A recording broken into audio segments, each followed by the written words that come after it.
John n'est autre que le détenteur du record d'Europe dans cette spécialité. Et oui, c'est un Français, malgré l'adversité, qui est détenteur du record d'Europe avec 45,77. Le Savoyard Gilles Giguet est le meilleur Européen dans cette discipline. Je ne suis pas sûr qu'il va nous battre le record d'Europe ici aujourd'hui, mais en tout cas, on va surveiller sa performance. Hein. Gilles Giguet donc côté droit, Jonathan Méhari côté gauche. Attention au départ. Are you ready? Timers ready? Contestants ready? 3, 2, 1, go! Allez, le premier travail, c'est de réussir ce que l'on appelle la première pocket. Pocket de passage. On ne reste que quelques instants sur la planche numéro 1. Il faut que ça tienne, mais peu importe, pas trop longtemps, c'est pas grave. C'est surtout la deuxième qui est très importante. Cette deuxième entaille, elle va donner l'indice de confiance du concurrent dans la planche qu'il a sous les pieds. Il faut que ça tienne, il faut être très à l'aise. Apparemment, Gilles Giguet est bien parti. Bien Jonathan qui est déjà également à l'attaque de sa deuxième pocket. Et voilà, debout sur sa planche. Gilles va maintenant s'attaquer à la partie supérieure du bois avec une confiance maximum. Il tape là-haut comme avec les pieds au sol. Dans certaines compétitions, on aperçoit des garçons extrêmement costauds qui tapent très très fort au sol, alors que lorsqu'ils sont sur une planche là-haut, avec l'effet vertige donné par la planche, eh bien ils sont tétanisés par le vertige et ils avancent pratiquement pas ou beaucoup moins vite qu'au sol. C'est la difficulté de cette épreuve en altitude, en hauteur. Hey John, c'est pas mal, encore un petit effort. Une épreuve qui est limitée à 3 minutes dans le temps. Ah, je vous l'avais dit hein, que Gilles n'allait pas nous battre le record d'Europe.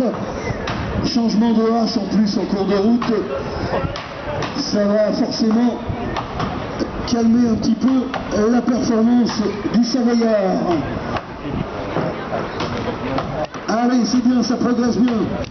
Dernière difficulté, voilà, c'est bon, Gilles est en train de changer de côté et il est en train d'abattre la partie arrière. Sauf que lui, il a une particularité, main gauche ou main droite, ça ne gêne pas, il est ambidextre ce garçon.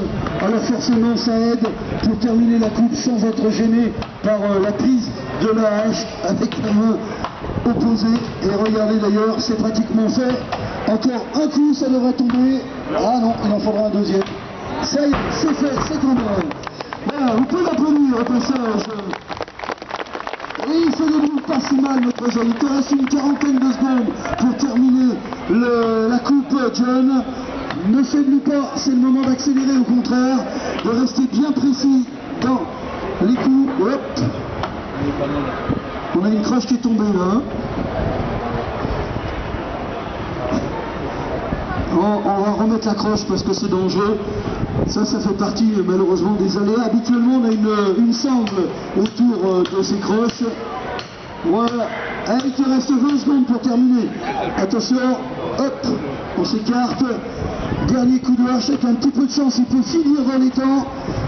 Ça va être dur. Hein.